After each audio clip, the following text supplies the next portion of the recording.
This is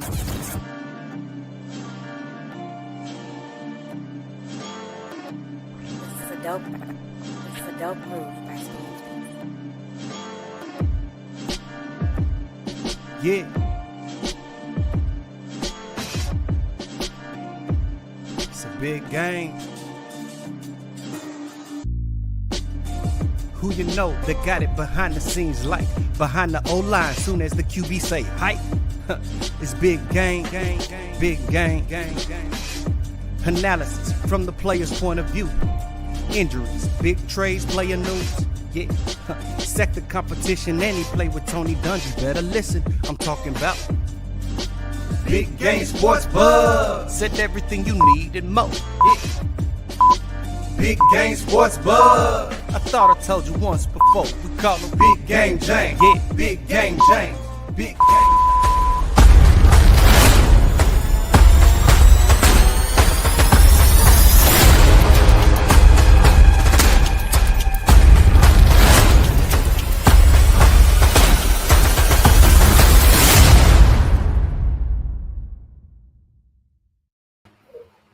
What's up, everybody? It is that time of the week. It's a different time, actually, but it's the time for you to tune in to one of the greatest podcasts ever to be a podcast.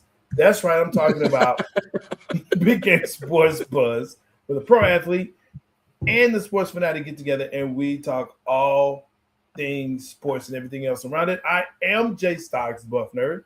Let's go. And of course, I'm joined by the man, the myth, the legend. The reason why this podcast is called what it is, Big Game James. What up, dude? Stocks, what's good, man? First and foremost, yo, Merry belated Christmas, bro. Like, I know we already said it and everything, but last week was Christmas. We didn't really have a chance to get together because, we was doing the family Christmas thing. You know what I'm saying? Happy Kwanzaa, emoji. Yeah. And then Hanukkah, too, for our Jewish friends. Hey. If Hanukkah's what you do, happy Hanukkah. Go. Just, Happy Hanukkah. Chutzpah. Make sure you have some chutzpah, because that's important. You know what I'm saying? Yeah. Merry Christmas and all of that. Feliz Navidad to all my Spanish-speaking people out there. You know what I'm saying? So. Wow. And of course, to my French people, Merry Christmas, hon hon. So there you go. Let Merry Christmas, hon hon. What episode was that? You just say the hon hon. I'm sorry. I'm so sorry, dog. That's all you need for French, man. Hon hon. If you put a lay in front of it, lay, stupid, hon hon. That's it. It's French. Lay French fries, hon hon. That's it. That's all. But yeah. Bro. Happy holidays to you all. Happy holidays to you all. Gang, you know what? New Year's is almost here. 2025 is almost done. Folks, we got a jam-packed podcast for you. 2025. I think we're going to really love it. Hey, buckle up, get your popcorn. Ooh, it's going down. In the words of my man Sally Sell. It's going down. Anyway, show my bad. Okay. Anyway, man, tell them what we kick it off with first, J Star. Hey, you know what it is? It is 4 downs. It's time for the 4 downs. That's right. The hottest sports news around. BGSB presents 4 downs. That's right. This is the hottest sports news that we want to talk to you about. And make sure that you hit that like, subscribe, and share button because, hey, as we already know, it's better to share than to gatekeep. Don't do that. Look, first down, let's get into it. NFL MVP talk. Man, look. Is it just a QB award now, right? You have some really good, really great, outstanding defensive players that are up or that should be up for NFL MVP, but they're really not getting the talk, the buzz, the heat that they should be. And this is a great question that is posed. I love this here. Myles Garrett right now basically is on the verge, on the cusp of doing something that, hasn't been done in a very long time. He is single-handedly, in my opinion, carrying a team, making you want to watch the Cleveland Browns. And I say single-handed, but Shador is actually, a big, part of that. But Myles 1A and 1B, I give it to you. 1A, 1B, as far as like why you tune into the to watch the Browns, but you love to watch Myles Garrett work. So the real question again is the MVP. Is it all about the quarterback? I think so, Jay Stoggs. It's got to a point, and we're gonna go over these names here in a minute, but it's almost like you say it's the MVP award, and not just the quarterback. I mean, not just Myles Garrett being slighted. That's the one name that we wanted to talk about, but the running back position. A couple years ago, could have been Saquon Barkley. Probably should have been Saquon Barkley. Should have been. At one point in time, Jonathan Taylor. It's just like you said. You said it a bunch of different times. The quarterback position is one of the most known positions on the field. So therefore, I think when the NFL voters do it, they do that with a lot of that in mind. They do that with that kind of like, well, everyone doesn't know everybody, so we're going to make it about the quarterback. And I just don't think if you're going to have a league MVP, that means it can go to anyone in the league. Now, we'll ask you this before I go off on a rant and a tangent. Do you have to make a substantial impact and your team be winning for you to really be considered for that MVP award? Great question, Grandizer. Great to see you. And, of course, Big Sherm, what's going on, and everyone else that's watching. This is a great question. The easy answer is yes. That's the easy answer, right? You should be winning. You should be in the playoffs, or at least in the hunt. But one would argue you should be in the playoffs if you are actually the most valuable player. Okay.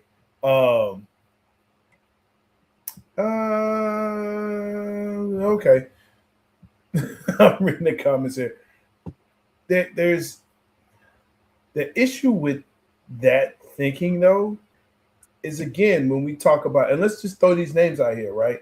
Matt Stafford, Drake May, Josh Allen, Bo Nix, Jackson Smith and Jigba, Myles Garrett.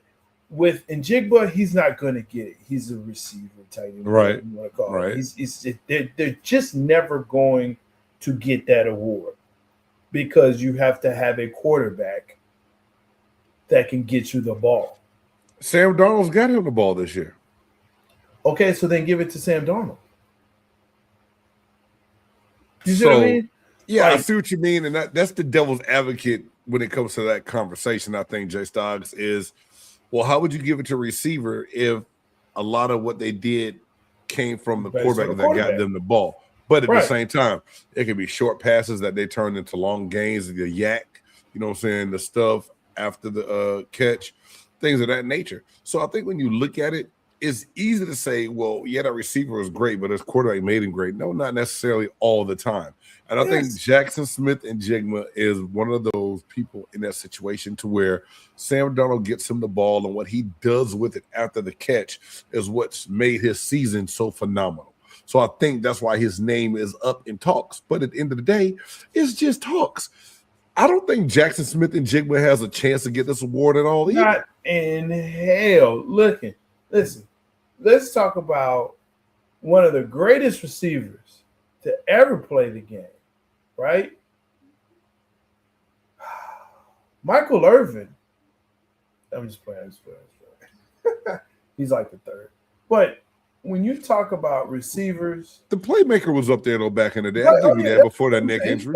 Hands down, legit. When you talk about Rice, Jerry Rice, there's no one that can touch him. No one. But yet, if you said, hey, Jerry Rice is an MVP, everyone says, well, wait a minute. Who got him the ball? Right? It always goes back to the quarterback. There's a reason why Justin Jefferson has never done it, why Michael Irvin's never done it, why Jerry Rice who arguably could have won it for sure, has never done it. Like, there's a lot. Randy Moss, there are a lot of people. Randy Moss was the dude in Minnesota. He was the dude in New England. Like, he was the dude. He was the guy. But never really considered because, again, who's your quarterback? Who's getting the ball to you?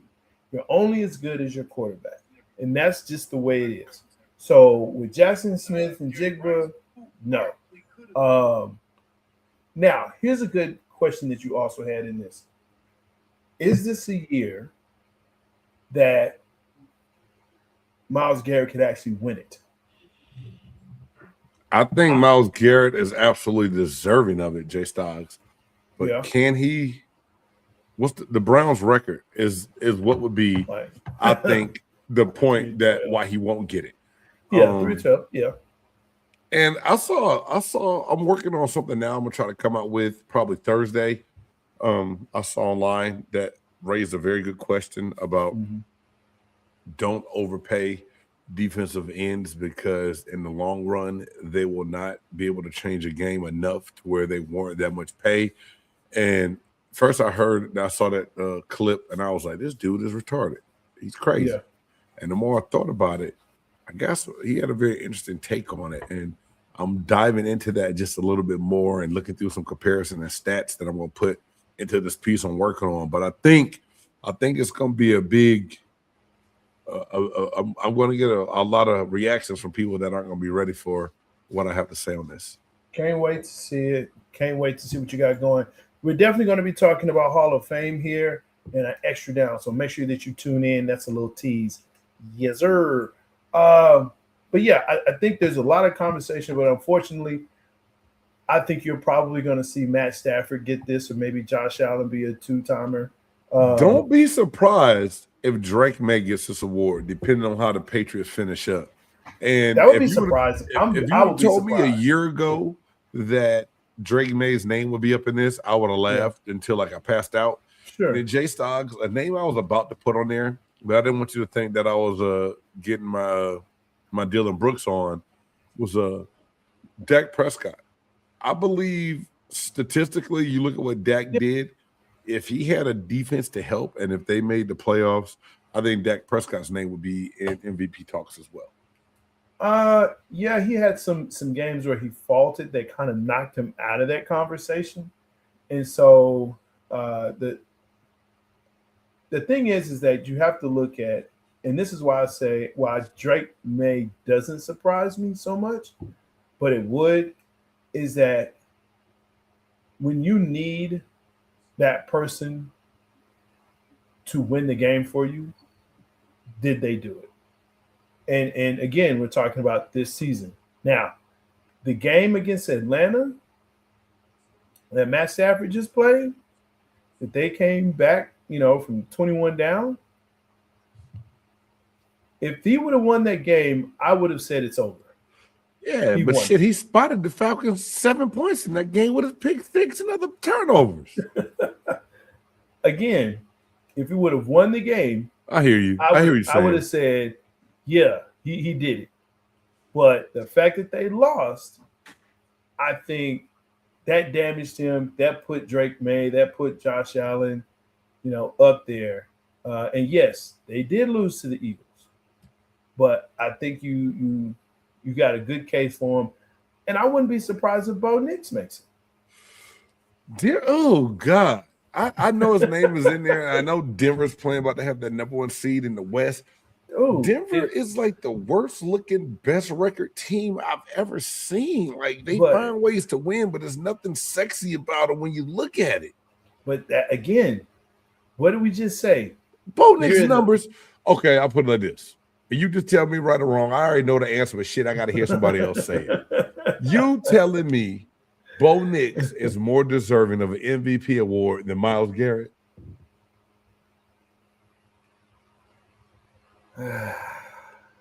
Say nothing else, because I already know what that head means. I know what it means. And I don't even want to get mad, dude. I mean, it's not your fault.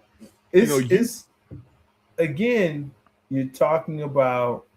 See, here's the other issue too, and we're gonna move. But here's the other issue. People don't consider, and this is where you get upset, defensive linemen to be leaders on a team. Now, hear what I said. Asinine. But go ahead. I just said this is where you're going to get upset. I don't believe it's true, but they don't believe defensive linemen are leaders. They look more to linebackers and safeties on the defense because, and you already know this. You know this. You know this. Just like centers are leaders on a team. And receivers can be, and running backs can be, especially if you don't have a strong quarterback. But guess what? If you have a quarterback that, is somewhat strong, yeah. Yes, DTs control the trenches. Absolutely. They're leaders. Absolutely. They can definitely wreak havoc on a game. Yes, they tried running away from Jamie his junior year in high school, still had 75 tackles and sacks. Got you. But here's the thing. If he's not touching the ball every single play, if the focus isn't on him every single play that they're on the field, right? And you look at the percentages when it comes down to like even a guy like Myles Garrett that has 20, 21 or 22 and a half, 21 and a half sacks, I think it is right now. It's like half a sack away from the record or whatever. That's a lot, but if you take the amount of plays that he's played and the percentages of what it's still minute. So Jay Stoggs, you have a point, although I hate to admit that shit. When you're on the offensive side of the ball and you touch the ball all the time, it's a big difference. But let's just get the naming of the award correct. If we're gonna call it the league MVP, let's make it a legit shot. And even if it goes to another offensive guy, it's got to be better. Like Sauce Gardner had a post he put up the other day. People said I wanted to decline, but you look at how many times when I was healthy, how many times people threw at him, which is a God honest truth. You got a lockdown corner that's gonna put a man on an island. Yeah, listen. Like, how do you calculate that? I was just about to say this. Totally agree. If it takes 3 people to block you, guess what? You should win MVP. You're right. But when people vote, they do not think about that. This is my truth. You can say it is or not. But people that vote for these awards, especially like Pro Bowl stuff like this, where it should be football people, they don't really watch or understand football in every aspect. Right. Because if I look at a game, if I'm looking at a player and I say that's a disruptor, that you have to scheme for people. When you have to scheme for a person, you're an MVP. You're an MVP. If you have to have your whole offense, make sure that, hey, I got to know where he is. Facts. Every time. Facts. Like, tell me how many times did LT win MVP? Oh, I would have to look it up. I don't know off the top of my head. Is it zero? Not zero. I know he got at least one league MVP. He's got a couple defensive MVP. Let me double check. Oh, I didn't say defense. No, league MVP. League. Yeah, NFL MVP. How many times did he win it? And some would argue, not many, but some would argue that he is considered one of the most dominant. One time. One. 1986. One. I mean, I understand it, Jay. It doesn't happen all the time. How many did he win? I mean, this dude, we can go through a lot of different numbers of different guys that were deserving to win that award on the defensive side of the ball, and it hasn't happened. We understand that. So, to title the show, is the NFL MVP award broken? Then yes, it is broken because guys that have outrageous statistical numbers that are complete game changers on their team and can wreck a whole game, can go through a whole NFL season, do that, and not have a legit chance of winning the award. Yes, their name will be mentioned, but deep down inside, they know they're not going to get an award. Yes, it's broken. So at this point, what they need to do It's just break it out to offensive and defensive player and keep it moving. Yeah, and leave it at that. You're correct. And I leave agree. it at that. I agree 1,000%. Because if you're not going to, here's the other issue with the NFL and why you cannot do it in the NFL, but you can do it pretty much in any other sport. Any other sport, that player has to play both offense and defense. You don't have to do that. You don't do that in the NFL. Facts. So how can you truly be an NFL MVP if you don't play all phases of the game? I know we're supposed to debate a lot on this show, but I can't really argue that right there. Like, it's okay. There are moments when one of us though comes up with something. You say, you know what? There it is. And, but you're right. It's broken. Yeah, you can say deserving. You can say that. What up? Okay, MMC, I see you. You should all create a recognition of players you think should deserve being highlighted. What about an unsung player award? We've done that before. But you know what though? We need to have our own Big Game Sports Buzz award show. Let's do it. We need to do that. Love it. We need to do that. Come up with a category.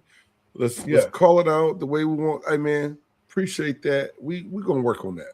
All right, Margarita. I see what's going on. Yeah. Who would y'all nominate? You know what? Who would we nominate? Hey, I'll tell you who we nominate. You have to wait to watch the show.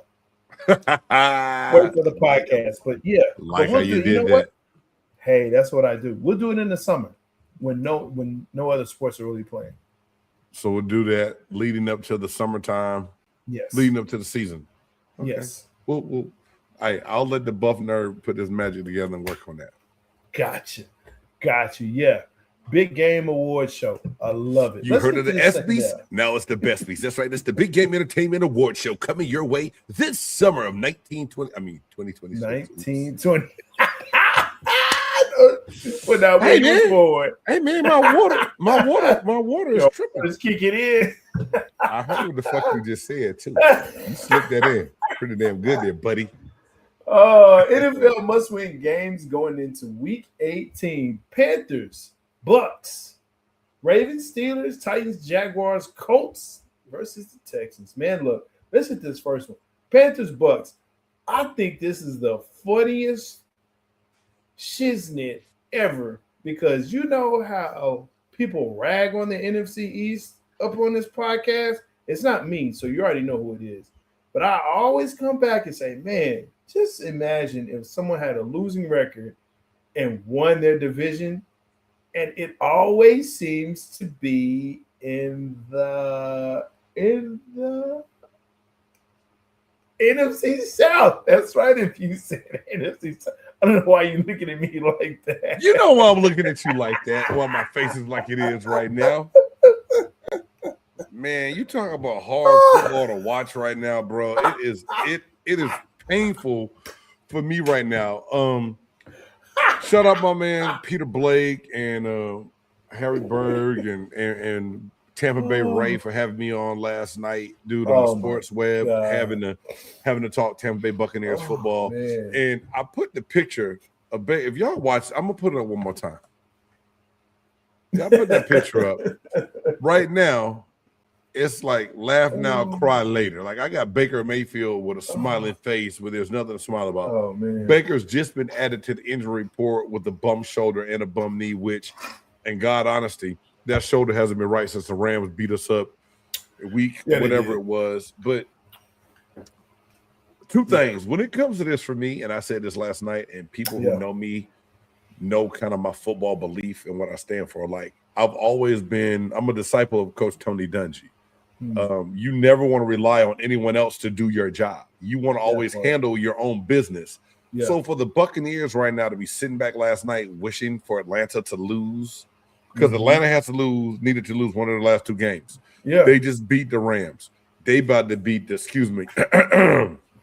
about to belt to ass on the New Orleans Saints this week. I believe that. Believe that. So that being said, I believe the Buccaneers are done. it's a must-win game just to have a chance, hoping that the Falcons lose. But realistically, to go on the skid we've gone on, to not make any adjustments, to the coach blaming on the players being dysfunctional in the locker room. God have mercy, dog. It was bad, J Stoggs. Like, I just, how do you start out 6-2 MVP talks for your quarterback? Yeah, the Super Bowl dark horse talks amongst everybody in the league to shut up.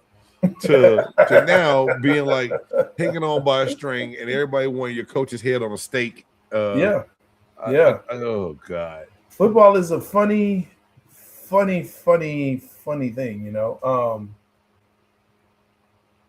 When we talked about them earlier this season, and I said, man, it's something about it. It's something about them. I'm just not convinced yet. And you kept saying, Stars, this is it. This is dark horse. I'm telling you, this is it. This is it. I'm like, it's something about them. I don't know what it is. I can't put my finger on it. But I was like, you know what? I'll sniff the Kool-Aid. I don't know if I can drink it. But every week they were doing their thing, and then it stopped. Of course, it started the New England Patriot week. Yeah. It started there, and that snowball got big as hell and kept rolling downhill. Injury bug, and then all of a sudden it just went bad to worse. So now, you're relying on others like Atlanta and Carolina, and Carolina is now figuring things out, right? Where it's we may actually have a squad. Wow. You mean Bryce Young can actually? And they don't. Rico Dowdle? They don't. They're the best worst team out of the other four worst ones. I mean, you can say that. Played last night. Like, where's this been at? Is Kirk Cousins really the answer? Was Michael Penix the problem? And we're not going to turn to the NFC South roundtable because God knows. 2 weeks ago, like everybody was like, big game. I'm like, man, I'm out of town. Like, I can't do it. I talked cash shit at the beginning of the season in my NFC South roundtable group to where I'm about to wear a mask for our end of the season get together. I got to, dog. I got to eat crow, and I'll own it. But we don't have enough time to talk about everything that's wrong with the Buccaneers right now. Yeah. So let's get to these Ravens and Steelers. Winner includes the AFC North and a playoff berth. The loser is out. Here's my real question: do we care? Yes, I think we do care because it's Aaron Rodgers and Lamar Jackson. So I think people around the league care to see what's going to happen with this game. Do we care, though? Jay Stoggs, listen to what I'm telling you real quick, and then please hit me with your point. You mean to tell me you don't think there's anyone out there in this NFL fan world that's rooting for Aaron Rodgers to prove that he can get it done one last time? So we care? Probably not. Does someone care? Oh, you best believe there's a lot of people tied in and care about this game right here. Steeler Nation cares. People that, are – and I'm not a Lamar Jackson hater. Let me say this. But you know when you started saying I'm not a hater, you're a hater. Hey, that's coming from Big Game James, who you call the habitual hater. I don't like broccoli, but no. I do like broccoli. It's one of those things like, dude, yeah, but he never gets to the big game. Like, the most he's ever done is the AFC Championship. So when I look at these two squads, it's like they're just vying to be bounced in the first round. Like, it's like it to me, it doesn't matter because I want to see the other AFC teams. I don't care. I don't care about this because it's, again, you just whatever. Whoever's in, cool. You made it, great. That just means that you have a crappy, draft pick. That's all it means. You're in the middle of the draft. Yeah, because you like middle of the road draft pick. It's not high enough to get a real impact player, and it's Yeah, and that's and to me that's been a part of the Steelers' issue is they can't. They're just mediocre enough, or they're just good enough where they're not bad, they're mediocre, but they're not good enough to be great, where they can actually move. And so, we've talked about Tomlin and if he should stay or if he should go or what the Steelers should do, but they're just like in this middling road where they cannot advance. I think Mike Tomlin should go. I think he should go. And I think then if he does go, I think the Buccaneers need to reach out to him, bring him in, and let Todd Bowles go. You know what? And you're going to have me for saying this. I think he should go to one of these Power 4 schools. I think you really want to. Those jobs are gone, dude. It's over. I understand. It's unfortunate because I thought, hey, Penn State would have been a great fit for him. Man, you can't listen to Ben Roethlisberger's podcast and really think that was the best move for Mike Tomlin, Jay Styles. I said I think it would have been a good spot. I don't think it should be in one of these other poor Power 4. I think he could have definitely been in one of these, great systems where he could have. Hell, even Michigan.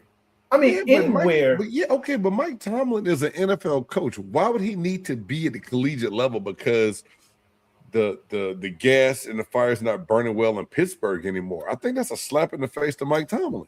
No, I don't think so. And I'm gonna say it this way because Mike Tomlin is an old school coach.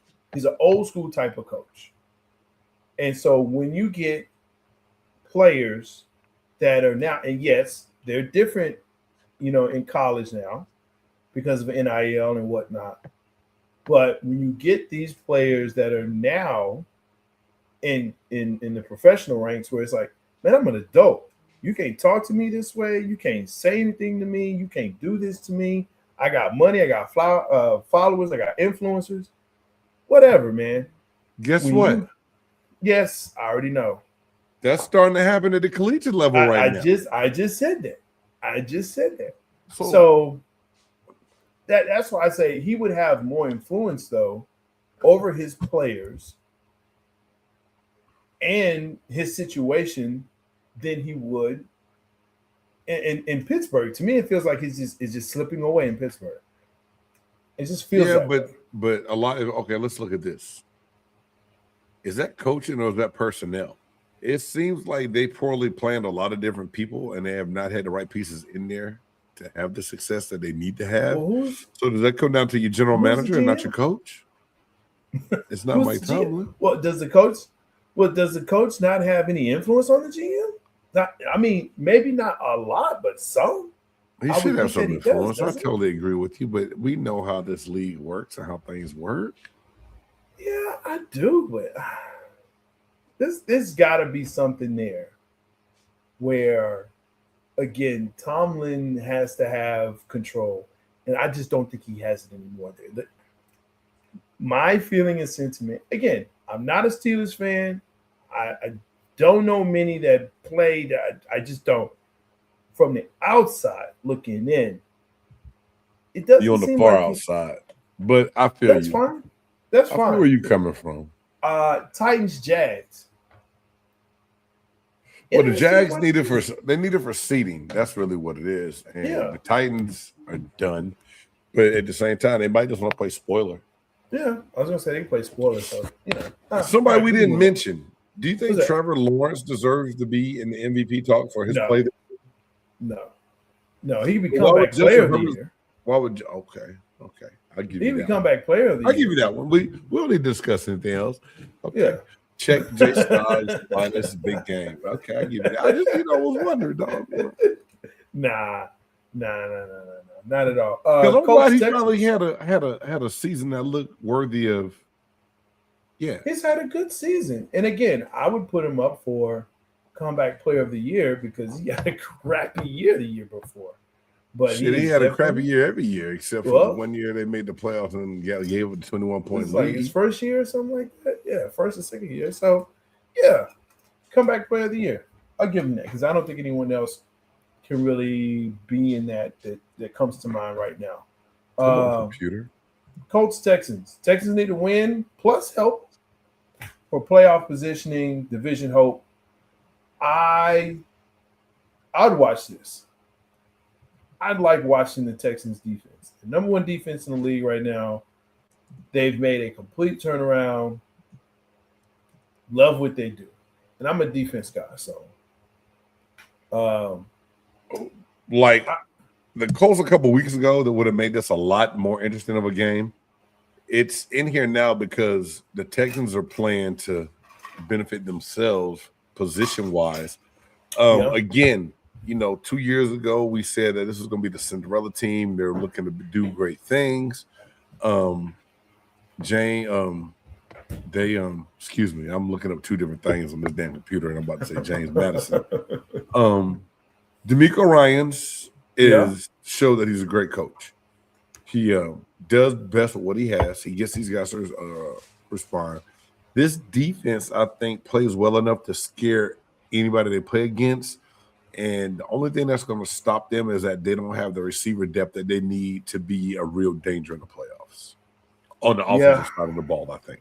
I agree. And I think that's why this makes this game so interesting is you have number one defense against the best running back in the league. I think we could say that with Jonathan Taylor.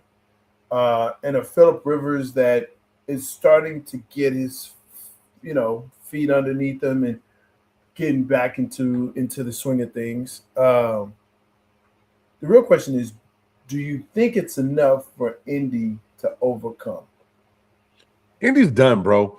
And this is my thing. I saw a poster that says Phillip Rivers retires again. So they are going with the third quarterback that should have gone with. Well, this is what the post said. They've already said they're not going to play him this week. They're going to start the other kid, which I think they should have done anyway.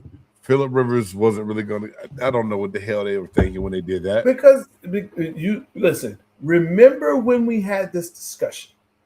And I was like, you could have picked anybody else, but you go with Phillip Rivers. And you said, he got a relationship with the OC and da-da-da, blah, and the Q. I said, okay, that's cool. I'll give you that.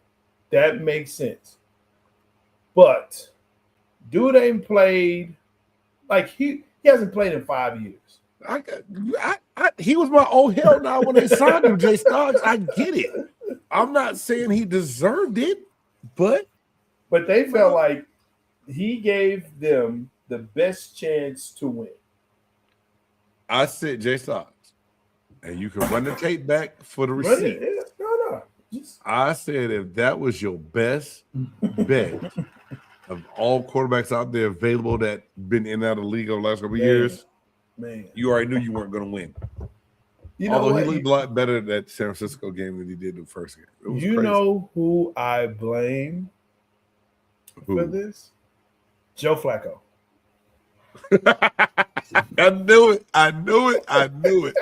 You should have said it. You knew I was all those fails is Joe Flacco's fault for being on his head and saving the day. I don't know why, but it's Joe Flacco. Well, I know why. So Joe Flacco. So there you go. That's it for that. Oh, Seahawks, 49ers. Now, this is the game to watch. And I hate saying that because the Rams have eliminated themselves, right? So whoever wins this gets the number one seed in the NFC. Number one seed in the NFC and NFC West. Right. That's okay. Yeah. So, yeah. This is the game to watch. And what's crazy is, do you know when this game is coming on? When? Saturday night? Wait, Saturday. It's Saturday game. They need to. This is a game you flex, NFL. This is the game. You flex that game. You find out however you can do it. You bump whoever the hell it is. You say, you know what? This is not a Sunday night game. And I think the players would be okay with that. I think they would be, especially if you do it early enough. And you know what? We're flexing this game. This is a flex game. Because no one else is watching any other game at the end of the season anyway. Hell, they may not even be playing. Excuse me. The starters anyway. Flex this game, NFL. You stupid. You missing out. This is dumb. Best game, and some are even saying this is the Super Bowl. Now, it's not the Super Bowl, people. Let's stop. Pump the brakes. It's not the Super Bowl. It's going to be a good one, but it's not the Super Bowl. Great one. AFC Championship? Sure. Maybe they see each other again. Sure. You mean NFC Championship? Yes, NFC. You know what I meant. My apologies. The water is getting to me.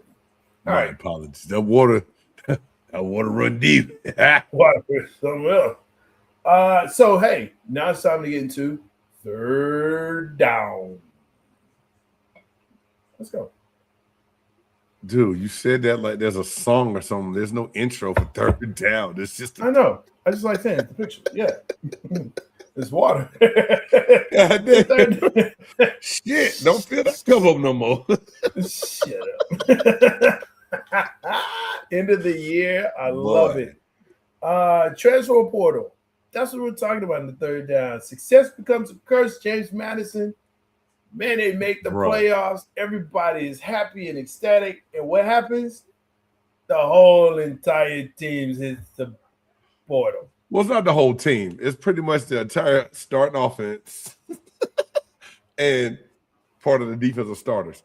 I mean, that's the team. I don't give a damn what you say. Their coach is taking the UCLA job. And they're going. We already knew. You know, it's kind of the same thing that happened when the Indiana coach left James Madison and went to Indiana. He took most of those starters that were there at JMU with him to Indiana and got other guys in, and now look at Indiana. And now Bob Chesney is doing the same thing. He's out in LA, sipping mimosas down on the beach, knowing that he's about to get most of those players that I don't care what you say. James Madison got beat in the playoffs. No, sir. No, sir. We're not going to do that. Can I finish my point? No, because you're not going to say they got beat. We're going to call it what it is. They got their ass whooped. They got brought to the shed. They got monkey slapped. They scored 36 points against Oregon. You say that like it's a good thing. How many for a power forward defense that's supposed to be so dominant? You gave up 36 points to this non-powerhouse team. And I know it may have been some of your third string players in the game, but it doesn't matter. The point of the matter is that I was trying to make before I was so rudely interrupted by the buff nerd is it doesn't matter. James Madison was a good football team. They were. They're taking some players that will fit that coach's scheme system and help create that culture that he wants out in Westwood. That's all I'm saying. No. To where it's a good, bad thing. Now, you think about if you Billy Napier coming in. So when they were playing that playoff game, you were already there on site trying to recruit guys back to your school because you knew most of them were going to leave. Now, will he try to tap into Florida's pipeline and grab some of those kids to take with him from Florida? He's smart. Yeah, he is. But you're not going to want to leave Florida to go to a G5 school. Where is James Madison anyway? It's in Virginia. It's in Virginia somewhere. I passed by their stadium one day. It's a beautiful stadium. Yeah. Lovely fall day. They have all the seasons and everything. Yeah. But it's 55 in Virginia. Them boys about to go out to California and wow all the way out. The speed limit is 55 in Virginia. And they like to give you tickets. Yes, they do. Ask Aisha that she got a ticket fucking around with Virginia. That's me. And they don't allow you to cruise on the beach. So, no. I'm going to go from Florida to Virginia. You got to, hey, man. Hey. Needless to say, this to me though, it was damn near oh hell no type of story to me because here it is. You have a team that played well enough to sneak into the college football playoffs, whether they deserved it or not. They got in, right? Yeah, they in. They had success all year long. Yeah. We're gonna reward that university by scalping damn near the whole team to leave after they had some success. That's what the portal's turned into. So here's the real question that I have out of this is who do you blame? Or is there blame? But I think I don't think you blame anybody. I think that's you blame the NCAA for not regulating the transfer portal a long time ago. Like I told you, there's been several clips and things that I've seen where some people said, Coach, the Texas Tech coach, Joey McGuire, not McGuire. I always say Joey McGuire. Anyway, Texas Tech coach said, maybe if your coach leaves, if you leave, you can't go to that same school for at least 1 year. I think there has to be some kind of stipulation or range in it. I did a short today talking about John Calipari. Calipari was saying that no kid should be able to transfer more than 2 times in their college career, which I think makes a lot of sense. Now, am I mad at the kids for leaving and going with their coach? Nah. And if a lot of these kids, if it's their first time going, cool. It's the kid that just keeps leaving every year. Like, there's a kid. I cannot think of his name right now. He's played 7 years. He is trying to get an 8th year. No, he's played 6 years because of his COVID years and stuff. He is now trying to get another year of eligibility because he says he needs to take care. He needs to take care of his family, Miami, his kids. Yeah. He was at LSU, Auburn, Texas State, and then somewhere like Georgia State, maybe, and then Western Kentucky. And now he's trying to get another year. No. I think they are going to change it eventually to where all college players get 5 years of eligible playing years instead of just 4. Yeah, which is because cool they're in the red shirt year for the COVID. Yeah, they're accounting for the COVID. Once they clear out the COVID kids, the COVID shit is clear now. All that's done. Yeah, you can no longer use COVID years. Think about it. My son is 17 and he about to go practice against some motherfucker that's 26 that should be in the NFL, but he wanted to come back to school 25 times because he didn't like his draft grade. Come on, man. I mean, but that's and that goes back into the NIL and in the transfer portal, right? So now high school kids have to go to these other than Power 5, right? And JUCO and say, all right, well, I've got to play my way up into D1. Yeah. Or go and that's a good thing. I think that's a good thing. I think now even you're going to get talented kids that'll be at an FCS school or even a Division II school that in 2 years can hit the portal and still end up going to a school they wanted to go to. I don't think it's a bad thing. I think, like I said, I don't like the part where the kid who left Tennessee to go to UCLA and lied about the money. Yeah. And then gets to UCLA and then you got an attitude you really don't want to play no more because your mental health ain't right. Shit, you done took that goddamn money. Your ass better get out there on the field and play. Like, that's the thing when these young people don't realize. Once you start asking and begging for the bread, you have got to go play. You got to play. So it's, man. No, they don't stay at least 2 years before they're fired. A lot of coaches stay 1. Excuse me. So it just kind of depends on the program and what you're doing, right? I'm not going to say all, but I'll say a lot of coaches are dirty in some way, form, or fashion. Yeah, these coaches, boy, they need Jesus. It just, it is what it is there.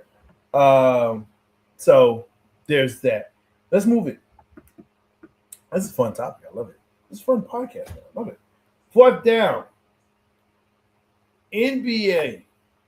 Does the regular season even matter anymore with all the slow management, killing urgency, stars missing marquee games? What actually needs to change? Shorten the season or change incentives?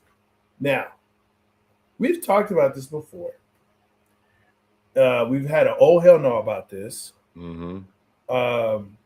They've talked about incentives the league has where it says if you don't play a certain amount of games, and I believe it's like at least 65 or something like that, you're not eligible for any awards. Right. I think cats are like, who cares? They are. Because I don't even think these cats play for the same reason they did back in the day, which I know that for a fact. And they don't give a damn. They don't care that like my cousin told me he wanted to take his son to a Memphis Grizzlies game when somebody when was it the Lakers on LeBron or LeBron-less? I can't remember who it was that he wanted to take him to see, but he's like he was too afraid to buy the tickets and gamble or take a chance that by the time they drove, the 3 hours from Nashville to Memphis. Yeah. Like, what if they get there, then that guy still doesn't play? Now I'm out of it just sucks, man. And then like J Stocks, I'm not the buff nerd, but every now and then I like to look up stats, right? So load management which hasn't reduced future injury risk yet. No. They said in this decade, players have missed an average of 23.9 games. Yeah. Back in the 90s, in the Jordan era, players only missed an average of 10.6 games. So you're saying you're resting these guys so they'll be fine to make it through the rest of the season, where stats are showing that it's not even helping prevent future injury. It's not proven out. So why are you really, really, really taking all these damn days off? Like, they don't need to short. If they could play 82 games back in the day with way less time, I mean, excuse me. Sure. Just when the game was more physical, there's no way they need more time off today, dude. I'm not buying that, dog. It sucks. Sure. I need you to stop that. Dylan Brooks is going to send LeBron some baby oil and say it's from 50 Cent. Stop it. Dude, Dylan Brooks is on a whole tearing rampage of he's on a real trolling spree of LeBron James, bro. It is ridiculous. It's unreal. Ridiculous. Like, I hate him so much, but he's actually making me laugh now with some of the shit, like the dap up, the handshake, the Delonte West jersey he wore into the arena because of the rumors about LeBron's mom. Oh man! But the thing is that what's crazy is Dylan Brooks is only getting this because he's getting gas because of LeBron. If it wasn't for anybody else, would we even be mentioning his name? No. And that's how I know it's calculated. It's all calculated. I'll say he's smart, but what I hate about him is that when we called you out on it, you punked out. Your nuts shriveled up. You know what I'm saying? Like, he was like, oh no, y'all making me out to be a villain. No. You're making you out to be a villain. Own it. That's what I say. I have said this countless times. Sports has to have a hero and a villain. You can't have a hero without a villain. It just doesn't work. Rivalries don't work without heroes and villains. Who you're going to root for or who you're going to root against. And that is why, whatever, people love to hate the Cowboys. People love to hate Dylan Brooks. People love to hate Rodgers. People love to hate people like that. Like there's a big group of people who do not mullet cornrows. I'm sorry. Right, mullet cornrows. That's diabolical. But Wallace, I didn't even see you sneaking here. Wallace, what's up, man? There are people who they just don't like others, whether it's because they're great, like Tom Brady, or they're just trollers. That's just what it is. Let's see. What is this? Let me see what Granddad is talking about. Mr. Telephone Man, there's something on my line when I die. Oh my gosh. Okay, I'm gonna keep that. Thanks, Granddad. Granddad, you're on fire, bro. I'm not talking about them Dolphins or Bucks, bro. I'm not doing it. Dylan Brooks has more heart than Draymond Green. No, sir. Who's that? No. Sharon, what? Yeah. No. Change your mind. They're both fake tough guys, bro. They're both fake tough guys. I would argue Draymond Green is not a fake tough guy. But there are certain people, I would say he's a smart, tough guy. Okay. There's certain people that he's not going to mess with.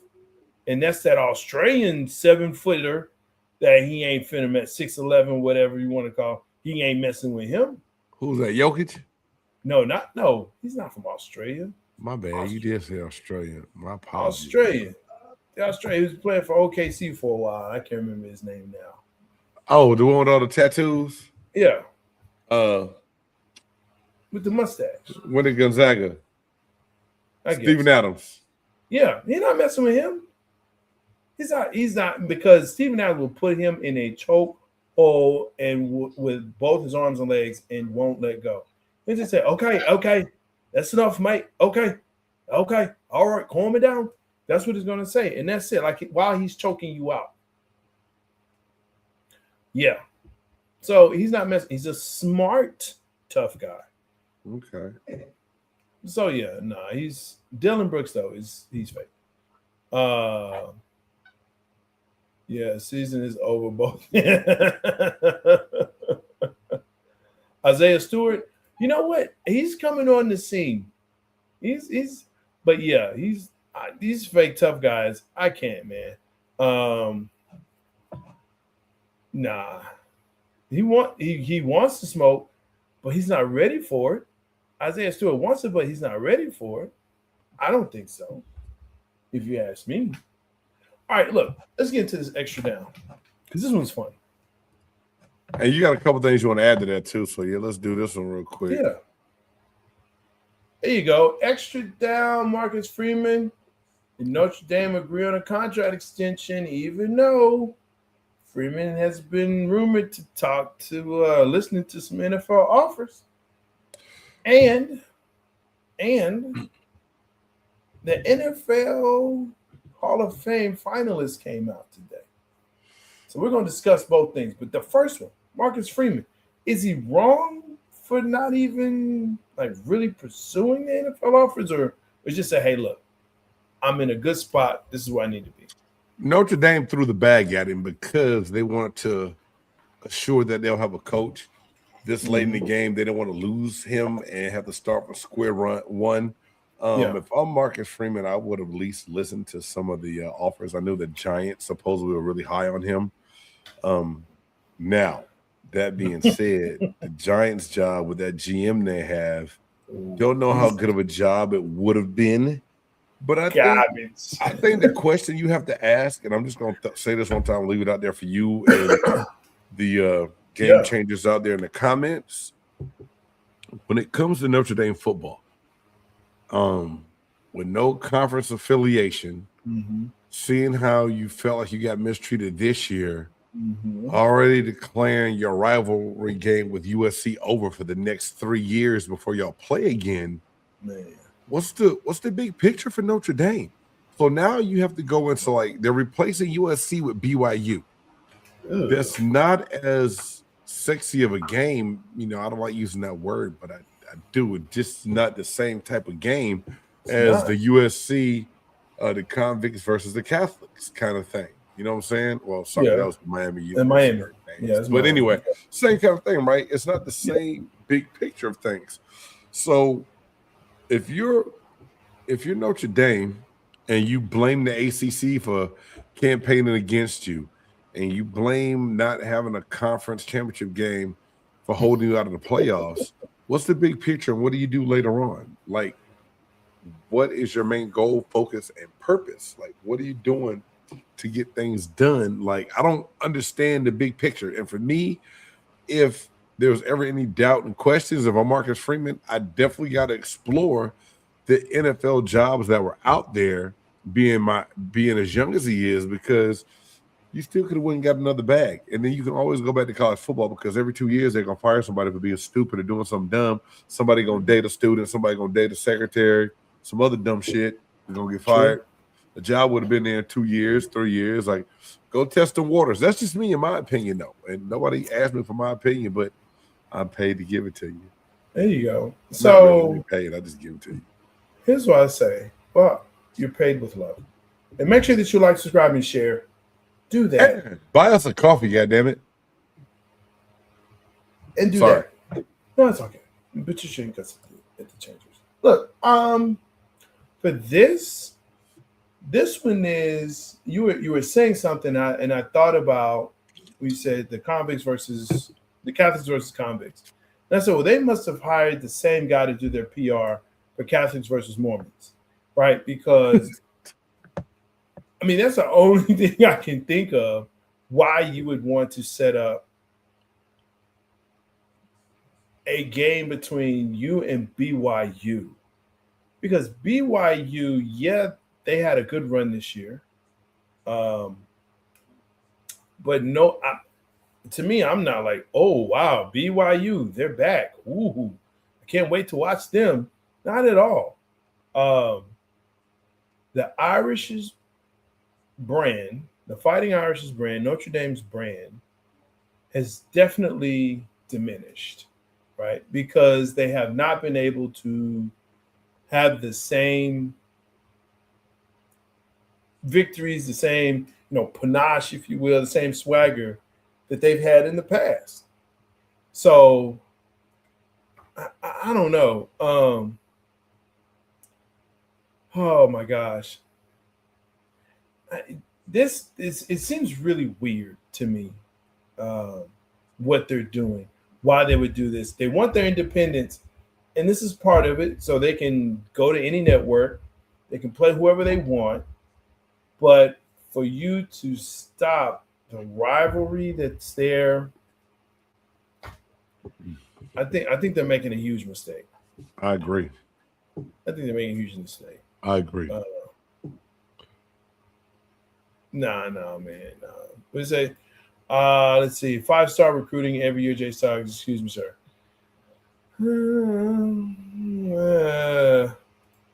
I don't know. Let's see. Could it be a TV thing with them adding BYU? I don't understand either. Yeah, that's what I'm saying.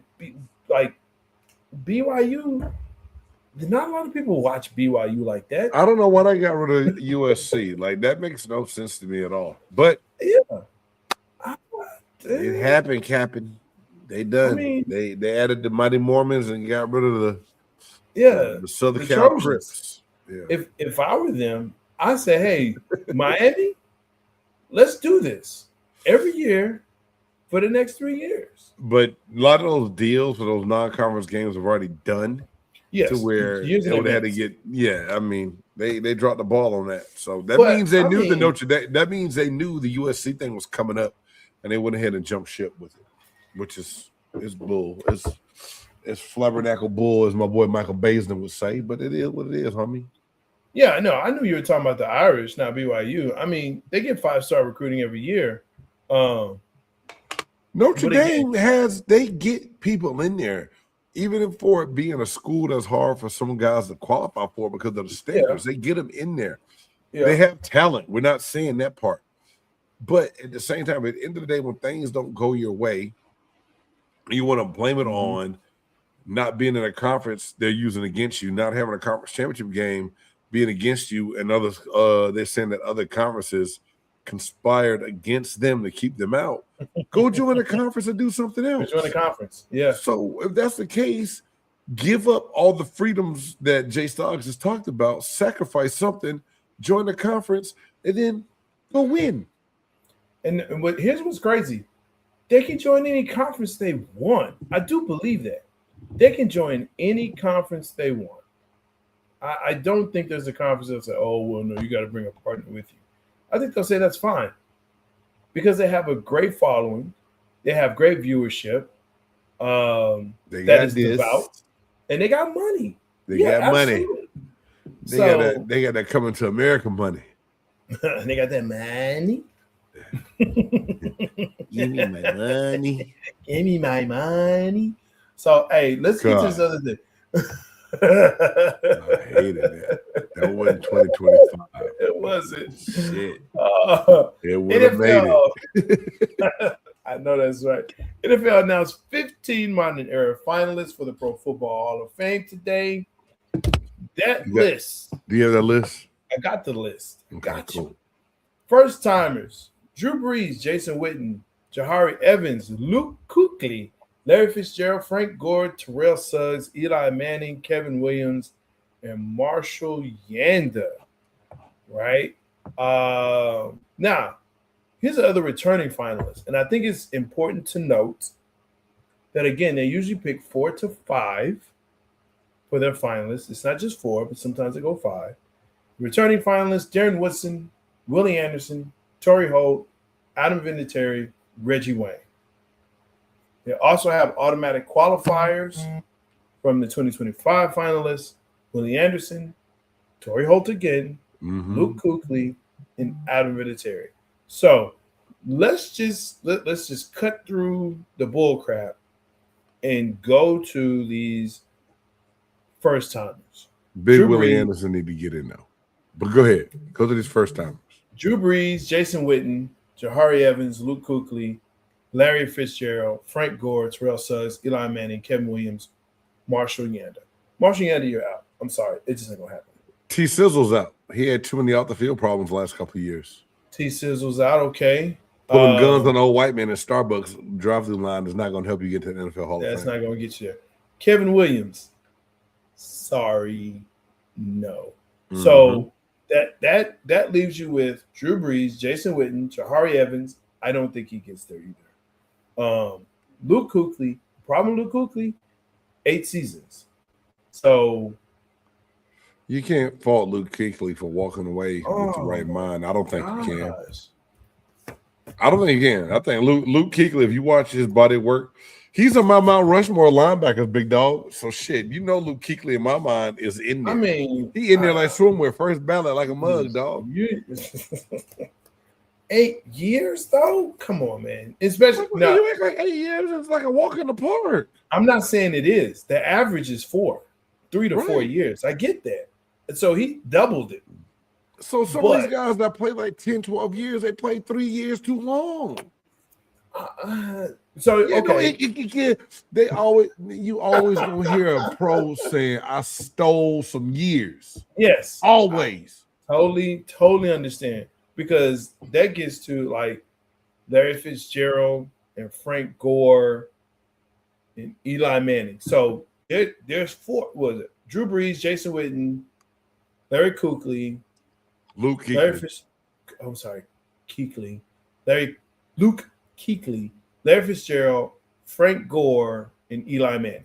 1, 2, 3, Fuck 4, Eli, 5, man. 6. Wow, he's a 2-time Super Bowl MVP, and his brother and his father's already in. You already know he's getting in. He don't get in. He gotta be first ballot. I ain't say keep him out. He don't deserve it over those other guys. I think he gets in. I think he gets in. Because him and Drew Brees get in. Now, here's my issue. Those two are going to get in because they're QBs. They're going to get in. There we go again with the QB shit. Okay. Whatever. I ain't saying you make the rule, but you really showing why I need to fill my water cup back up. Shit. Fill it up. I didn't fill mine up. So my fault is downstairs, though. Oh, well, sorry. Bring it up with you. Jason Witten, whom I think should definitely be in. I give you Jay Witt. You're not. I don't even think you're making a homer pick on that one. I think he's legit. He deserves it, bro. He's like second time. Like he's in the second for everything. Larry Fitzgerald deserves it too. I agree. And Frank Gore was like somebody's granddaddy and still ran the shit out the ball for a long time with a lot of different teams, bro. So and I think there lies the issue with Frank Gore. I think Frank Gore, when you look at him statistically, he's a great running. He's a really, really great running back. Not just a good running back. He's a great running back. But there we go. But all the teams he played for, and his break, he broke out with San Fran. So,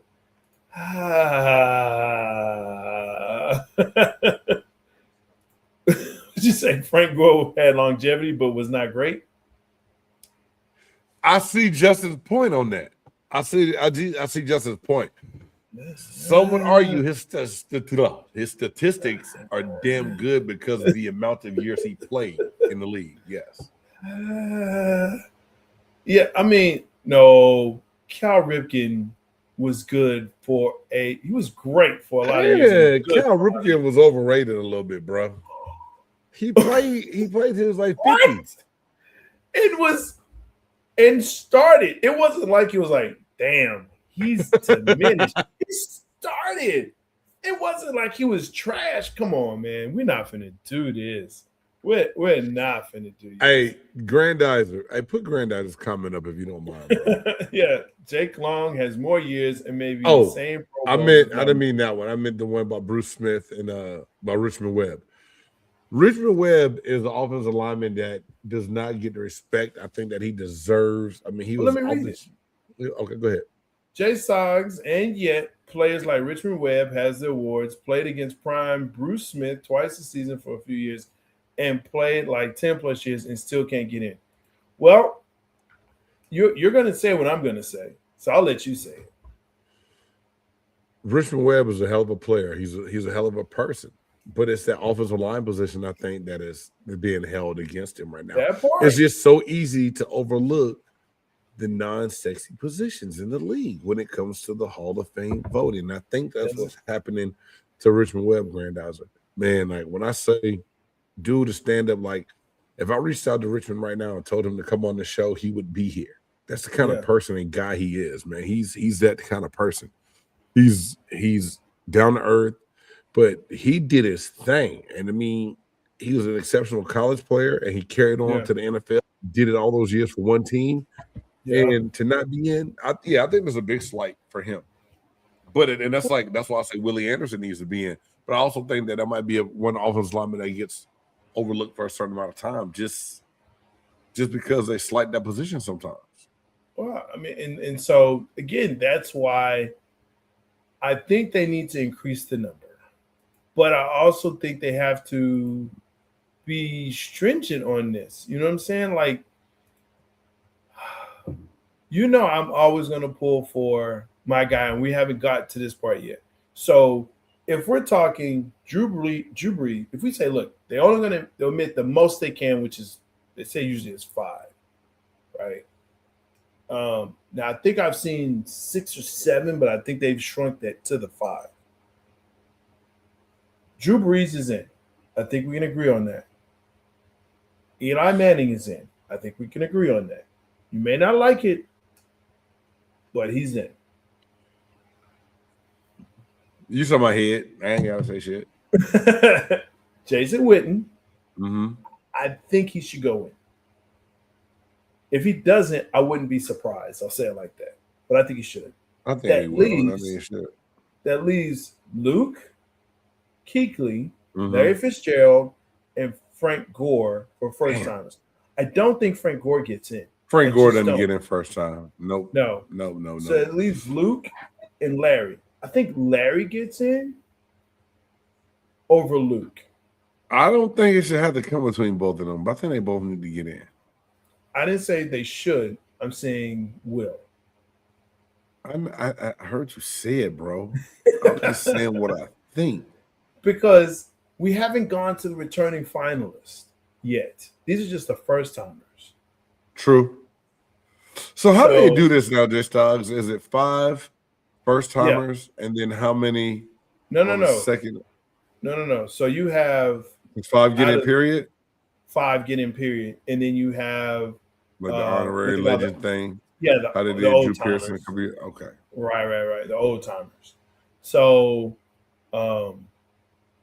but they need 80% of the vote for enshrinement. So, like 80% of the voters need to say yes.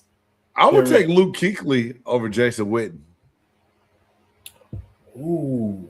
I would. Ooh. Just look at that body of work for a middle linebacker. His instincts, the way he played the game. Dude, he was a game changer, total game changer. But look at Jason Witten, though. I mean, there's iconic pictures of this guy running down the field with no helmet on. You know, no one said that he wasn't stupid. Like second.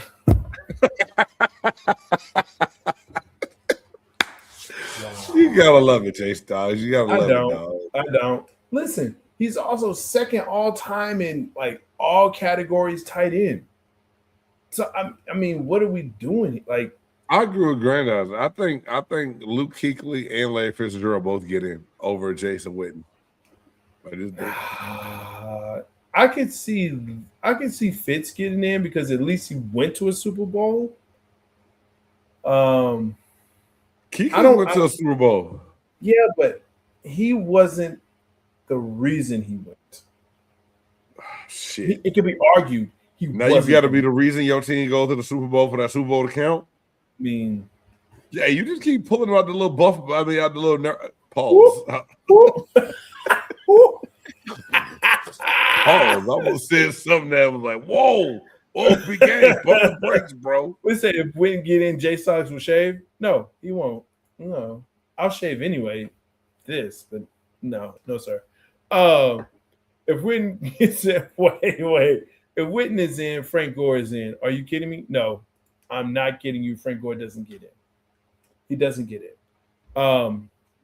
That's just not going to happen. Thank you, Justin. Yes, Eli Manning was not the reason the Giants made it to the Super Bowl, although he managed the game and was able to steal an MVP.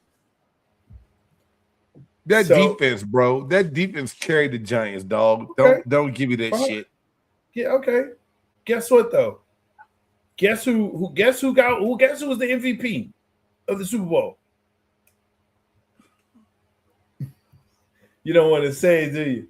You hate to say One game of management. Yeah, I hate to say that shit, man. You hate to say it, but I ain't gonna say that shit. You ain't gonna be waiting. We're gonna be having a bunch of dead air. I'm not saying it. Not saying it, bro. You can say he wasn't the reason they won, but he wasn't the reason they lost. And that's also important. And he also had one of the most, again, iconic plays. Yeah, they screwed Shaq out that MVP, Justin. You're dead on, bro. Okay, they screwed. I mean, yeah, people get screwed out of MVPs and all of that. It happens. We're talking Hall of Fame, though. To me, this is very different. Man, we're talking about the whole body of work. You know what you're making me say right now, J Star? No. I'm not done yet. Okay, my bad. Okay, my bad. Go ahead. Go ahead, then. Now we got to go to. Now we go to returning finalists because we got to figure out Darren Woodson, Willie Anderson, Torrey Holt, Adam Vinatieri, Reggie Wayne. Now, bro, what is going on with D. Woodson, man? I don't know who he pissed off. He pissed off somebody. Because it doesn't. I don't understand how this man is not in the Hall of Fame already. Same here. Makes no sense at all. I have no idea. Damn near everybody else from that squad while he was there, and he's a 3-time Super Bowl champ. He's not in the Hall of Fame. Makes no sense, bro. That blows my mind. Key ingredient, key component of that defense. Considered one of the hardest hitting safeties ever to play the game. Ever. And you're telling me that guy can't get in?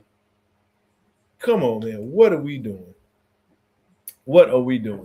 So I'm hoping that he gets in. Now, here's the other issue. And I'm going to say this with everything I do believe in. Even though Torrey Holt should be there, even though I believe Reggie Wayne should be there, I believe Adam Vinatieri should be there over all of them.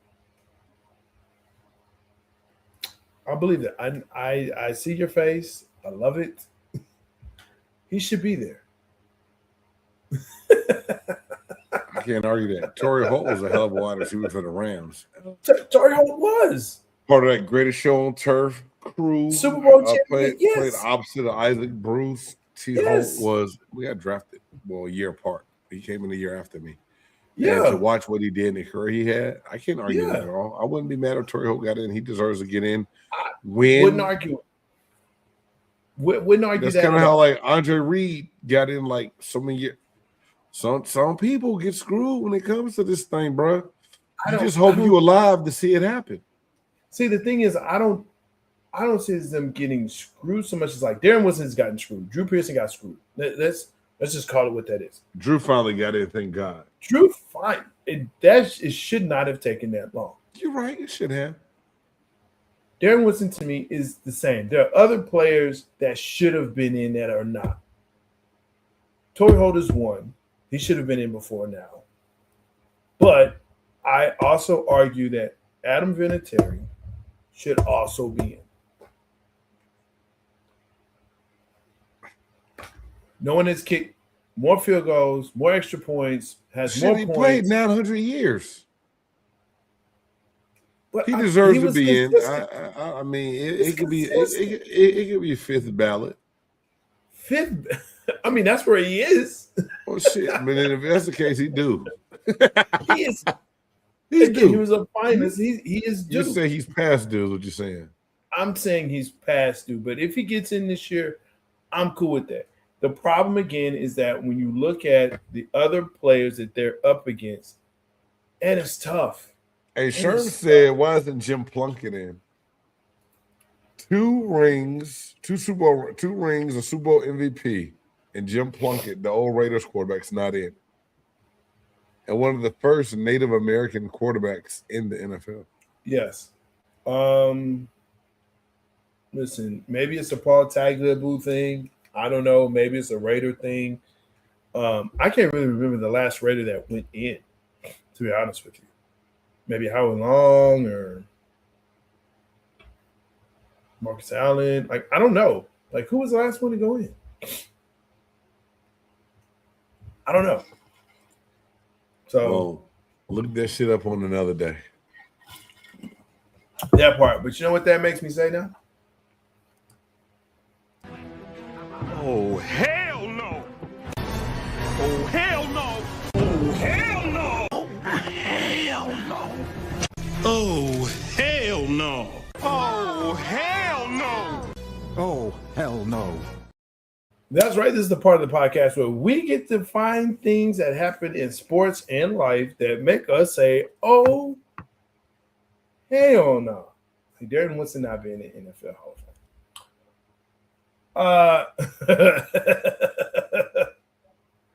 It's like the two most people I really I just have disdain for them. Man, look, I'm gonna let you take this first one. Do I need to read it out for you? I know you are. No. I don't have it in front of me, man. But you know, Eagles coach Nick Sirianni, I swear to God, it never ceases to amaze me. This guy always finds a way to make me look at the TV with the disgusted look on my face and go, the hell is wrong with this dude?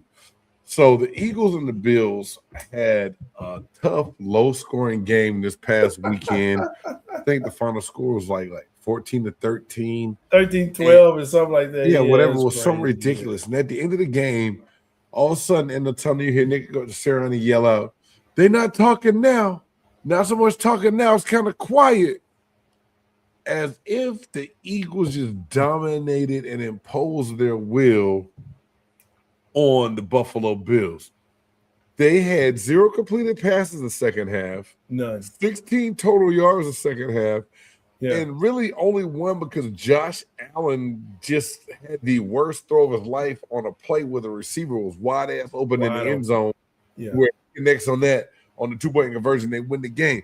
Nick Sirianni, sometimes silence is golden. Shut the fuck up. There is nothing for you to say at that point in time that warrants not talking so much now, quiet now. Your ass should have been quiet because you hung on by the skin of your teeth. And if it wasn't for your defense, you're not even in that game. You need to be worried about why your quarterback has an identity crisis. While Saquon Barkley got the bag and can't get the carries now. What the hell is going on with your offense? What's wrong with your coordinator? So many more things that you should be worried about other than not talking so much now. Nick Sirianni. Oh, hell no, man. You know, I really hate him anyway, so there's that part. I totally agree with that. Listen, for me, and I don't understand, I'm going to go in a different direction with this oh hell no. Now, you probably thought Draymond Green, Steve Kerr, they get into it on the bench. Draymond Green says, you know what? I'm walking out. I'm leaving. Now, you would say, okay, this is the end of the game. It's already over. No. This is still like first quarter. He walks out of the game, goes to the locker room. And then he finally comes back. He moseys back but didn't really play at all. But you know what my oh hell no is? Who cares? Oh hell no for reporting on this. Who cares? Hold on. This is what. Who cares? Your oh hell no is for the reporter that decided to report that Draymond and Steve Kerr got into it and walked off. Who cares? This is what they do. This is the dance they do. I'm not doing. They do I'm this dance. I'm not letting you pull me into this. Oh yeah, no. Yeah, they I'm do not this doing every year. They do this every year. Yet they go to the playoffs. Yet they're able to, and they came back and said, you know what? There's just an issue that we just have to talk this out as men. Listen, yeah, he's too old for dweeb activity. I agree, but it's just the fact that they continue to do this every season. This is their drama. This is their soap opera. And I'm just tired of it. Look, either go away or, I saw that some cat around saying named Bo Jackson. That's diabolical. But that's just like some cat that played for Boston named Isaiah Thomas. That's diabolical as well. Especially when Isaiah Thomas played for Detroit and they beat Boston. Diabolical. So all I'm saying is, man, look, who cares? Oh, hell no. They're going to have their tiffs. He's going to walk away. He's going to take himself out of the situation. Who cares? Did they win the game? Yes, they won the game. Are they going to be better? It's a long season. It's 82 games in this season. Okay? They're going to blow up. They're going to walk away, whatever. Oh, hell no. I feel like you took the easy way out, bro.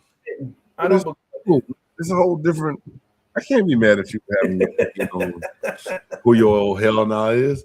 My old hell nah is for me thinking you ought to tear into Draymond Green's ass again, and you didn't. I really wanted to hear what you might have said about old Draymond today, man. No, okay, don't care. I actually have another one, and this just came out, and I don't know. We're just waiting for reports to come out. You know what I'm about to talk about. You know what we're about to talk about. Go ahead, please, Lord, because I got something to say too. I'm gonna look right in that camera right here and say, Diggs family, I need y'all to figure this shit out, man. Whatever. It's the whole Diggs family. Both brothers. Stephon, Trayvon. The aunts. Listen, you choking out your baby mama and she just gave birth to your baby in November? Cardi B or come on, man. Don't do this. Now it's alleged. You're denying. That's not what happened. That's what they're saying. You didn't see the full report? It wasn't on Cardi B. Oh, it's the other baby mama. No, it wasn't even a baby mama. Who was it? It was the chef that he hired that lived in the house, went to the room, knocked on the door, strangled her. So he gets charged with misdemeanor strangulation and right. I saw that. No. Excuse me. The misdemeanor charge was assault. He got charged with the higher charge. What's the word I'm looking for? It was strangulation. It was strangulation. Yeah. So strangulation and assault on this woman. So somebody already said, how bad was the food when you had to go knock on the door and strangle somebody? Like, goddamn. That's what it was. It had nothing to do with either one of the baby moms, man. This is someone that prepared food. Thank you. Stephon Diggs. And then Trayvon Diggs was he's a train wreck waiting to happen all year. To me, the Cowboys cut him too late to where if you knew it was going to be that bad, again, that's the Cowboys being the Cowboys. Yeah, that part. So let's go back to, that's it. It's the Diggs family. But the other part where people are choking out your chef, here's what I was going to actually talk about too. Because if you remember, there's a video that surfaced about the Vikes teammates who said, who would you not want a teammate to date your sister or daughter?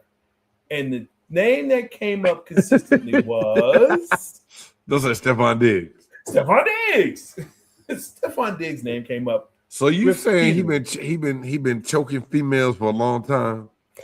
They were like, yo, why do you say Stephon Diggs? And to a person, they said he's crazy. He says crazy stuff. He be wilding out. Like one guy, I think it was Thielen. He was like, "He's not a person you bring to meet your parents." It was serious, dead serious. So yeah, listen. I pray for all that whole family, the Diggs family. I hope y'all find peace wherever it may be. Damn.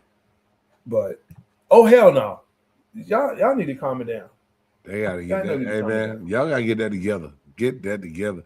Trayvon, man, just move on. It's time for you. Don't worry, Eberflus gonna be going somewhere else too, so he might pick you up somewhere else.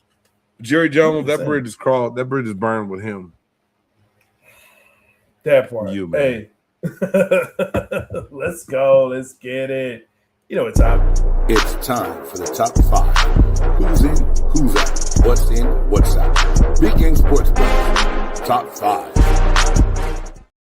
That's right. Some people have a top 100. Some have a top 50. Some have a top 25. Some even punk out and have a top 10. But here on Big Game Sports Buzz on the BGSE network, let's get it straight. We have a top 5. Who's in, who's out, what's in, what's out. This podcast top 5. Top 5 2025 trends that should not make it to 2026. This was a fun one. This was a tough one, but it was a fun one. To revisit stuff that I absolutely hated and just don't want to see ever again. What's up with all that noise you making, bro? You know, working in the middle school, you see things that you just wish you really couldn't see sometimes. So it's like some of the things were endless, and some of the things I have on my list, some people might not understand. But the first one for me, K-pop Demon Slayer. Yeah, I know you're a nerd. You like this show. You watch it all the time. I finally watched it. It's good. Okay, but Jay Stocks, this is the thing. It's not the show as much as it is the kids referencing so many different things to the songs and back to the show. It's like you could say someone's like, "You're a K-pop Demon Slayer." Ha ha ha ha ha. I mean, it's just the shit got so old so fast. So for me, number 5, K-pop Demon Slayer. And if some of y'all out there don't know what I'm talking about, look it up. Search some TikTok reels and memes, IG. You will see the shit. You will be like, "What the hell?" Yeah, you hear that all day, every day. Sometimes K-pop Demon Slayer. Number 4 for me. We talked about it earlier. NBA load management. I think that's a trend. It started not just last year, but it's taken off into a whole new direction, and it's awful. So load management is on my mother-loving nerves. I hate it. I don't want to see it in 2026 at all. Number 3, Jay Stocks is going to think I'm taking a personal jab at him, and maybe I am. Every Dallas Cowboys fan and media outlet saying that it is the Dallas Cowboys year this year to win the Super Bowl. I am so sick of that shit. I do not want to see it in 2026. I don't want to turn on ESPN and Dallas Cowboys are the only NFL team they're talking about when there's another 31 teams in the league. Don't want to hear it. Number 2, you need a quarter zip and a macho. Don't want to see this shit again. Don't want to hear it again. The quarter zip sweaters and the macho tee trend that's going on started late in 2025. Yes. Don't want to see it. Don't want to hear it. No. Kick rocks. Go. Quarter zips, matcha tee. I don't want to see y'all in 2026. Get to stepping. Last but not least, if I ever see one more little mother lover go 6'7", I will pull my hair out. I will pull all my hair out. I don't want to hear. I don't want to see 6'7". And when you know 6'7" got bad is when all the teachers walked around on Halloween with 6s and 7s on their shirt. I was like, this is it. They fucked up a good thing.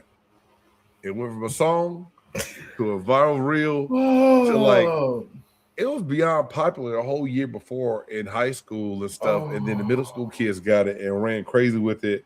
And I made a rule in my class. If my kids said 6'7", they had to do 67 push-ups. Strength and conditioning class. You say 6'7", do 67 push-ups. Half of them couldn't do 10. Guess what they didn't do anymore? They didn't say 6'7". 6-7. Coach Canada for the win. Man, wow. Okay, so I have to disagree with you on the K-pop. K-pop is the Demon Hunters was good. K-pop Demon Slayer was good. I watched it. It took a minute for me on the K-pop Demon Slayers. It's good. It's good. If you're into it, you're into it. If you're not, I get that. Yeah, it doesn't mean anything grandizer, to be honest with you. 6-7 means nothing. It literally means nothing. It has no meaning. It just doesn't mean anything. That's the part. So the quarter zips and the matcha, I'm gonna tell you why I'm against your that being on your list. Because it, and I asked my daughter about this. It switched YNs to YMs. Look, I'm all for it. I'm not falling for it. It's still a trend. Whatever. It's but I like the trend. I'd rather you be a YM than a YN. Sorry. Yeah, but okay. I get it. I get it. Because you know what? Instead of them saying Swiss cheese ya, because I'm tired of that. I'll Swiss cheese ya. Now you're going around with quarter zips and matcha, and you're speaking like a human being. And I am always for that. A proper human being. So yeah, I got to take that off your list. I agree with you. 6-7 is on my list as well. 6-7. I actually was at a flag football game, and there was a kid, couldn't have been more than 6-7. I think we talked about that. 6-7. And he just kept saying that for like 15 minutes straight. 6-7, 6-7. And I promptly was about to walk over to the mother, like, listen, if you don't, I will. If you don't, I will. And they know what I was talking about. What? When I hate it because if we in class and we counting a cadence for a warm up, when I get to number 6-7, I already know it's coming to where sometimes I started counting by twos just because I didn't want to hear their ass go 6-7. I'll be in the weight room counting by twos. What the hell? I count by fives. I don't even want to say 6. Right, exactly. Just to give them a chance. But yeah, I agree with that. That was actually my number one. But Martin Luther King AI, tired of this. Don't need to see it. I'm so glad. I'm so glad. Hey, it's so wrong in so many ways. The things I've seen Dr. Martin Luther King do on these rings. I don't need to see him in a WWE ring. I don't need to see him on a motorcycle. I don't need to see him at the barbecue. Like, I just don't need to see that. Hey, man, the one I saw him at the barbecue talking about fat asses.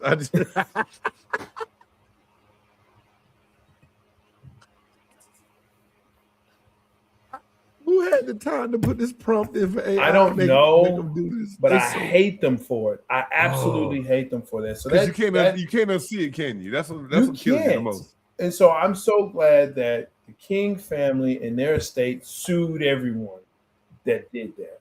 There's a stop and cease and desist on that. So thank you. Oh, Father God, my whole chest hurt soft toys. Labubu soft toys. Labubus. The Labubu soft toys. These are the ugliest things I've ever seen with the teeth and the ears and the Labubus. I hate them. I hate them all. I hate them with everything I have. If you don't know what that is, Labubu Labubus. They are horrible. Oh, yes. They scare me. And I had students that would bring them into the gym. Yeah. They put them on their backpacks, on their purses, whatever. Labubu. And they would start decorating the faces different than what they came. Yeah. Horrible. No more AI. I wouldn't say no more AI, Sherm, but just not for Malcolm and Martin. If AI is done the right way, Sherm, it's very beneficial for some things. Yeah. We're using it to try to strategically grow the branding of the show. Sure. I'm with that. Some of the other stuff that goes on, nah, bro. Ain't doing MLK and celebrities, leave them alone. Leave them alone. People using other stories and then watermarking it with their own watermarks. I hate that. We need to stop that. Okay? Damn. Yeah. Don't, if it's not yours, don't watermark it. Okay? It's not yours. Don't do it. Let's see. And then finally, men wearing tennis skirts and purses. I don't know why this became a thing, but I saw men wearing tennis skirts and purses, especially tennis skirts. And we're not talking about, it's just like dudes. Nah, bro. Nah. I understand I may get some hate for that. I'm okay with it. Yeah, you might get a little bit, but guess what? I'm okay with it. It's all good. Stop wearing hey, man, shirts. Sometimes you got to stand on what you believe, and if the hate come from it, it come from it. It's all good. Yeah. Stop wearing these tennis skirts. They're not built for you. They're not made for you. That's not your ministry. That's not your story. That's my top 5. There's many other trends that I was like, oh yeah, no. Those right there though, yeah. Hey man, yo, before we get out of here, big shout out to W Energy, the stuff that keeps me and Stoggs fired up without making us crash, like the Buccaneers defense at the end of the season. Clean energy, great flavors. Hit the link below and use the code Big Game to save now. Hey, let's get back to cooking on our way out, man. W Energy. I needed it tonight, God knows, because Jay Stoggs had me on a roller coaster, bro. Nah, not me. I tell you what, though. My other hell no, and I meant to put this in. Listen, that dude up there in Chicago, I hate you, man. That quarterback, I hate you. Why couldn't you hit DJ Moore? I just needed 9/10 of a point to win. Actually, 1/10 of a point to DJ win. Moore should have worked back from across the field. I agree. Throw with the scramble. I agree. Can't blame Caleb on that. But no, I can because hey, instead of rolling out, why don't you step up, motherfucker? Step up. Did you see where the pressure came from? He had no choice, bro. On the drag, he was there. He was there on the drag. All right, you're right. The safety cleared out. If he would have just hit him over on the drag, there was nobody there. You know what they say, Jay Stoggs? If was a spliff, we'd all be high. Oh my God, yo. Happy New Year to you all. Thank you so much for subscribing, because that's what you need to do. For sharing this podcast with all your friends, your family, and your frenemies. Again, without the hate, we don't elevate, but with the love, yo, we rise above.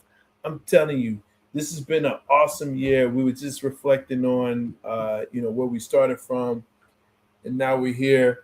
Listen, let's make 2026 even better than 2025. I believe in y'all. Y'all believe in us. Thank you for the love. Thank you. Hey man, Jay Stoggs said it best. There's nothing else I can say. God bless y'all for everything y'all have done to help Big Game Sports Buzz and BGSE Network grow. We look and pray for continued growth and to continue to get better and to build the Game Changer Nation that's in the comments here tonight, communicating and following along on the show. Thank y'all for everything. I hope that if you didn't get it in 2025, that you are ready to get what you are owed and deserved in 2026. So until next year, that's the Buff and Herb Jay Stoggs. I'm your boy Big Game James. Happy New Year, and I hope everybody has a good one. Be safe out there tomorrow night, bringing in that new year, y'all. God bless you. Peace. Who you know that got it behind the scenes, like behind the O-line, soon as the QB say hype. It's big game, big game. Analysis from the player's point of view. Injuries, big trades, player news. Yeah.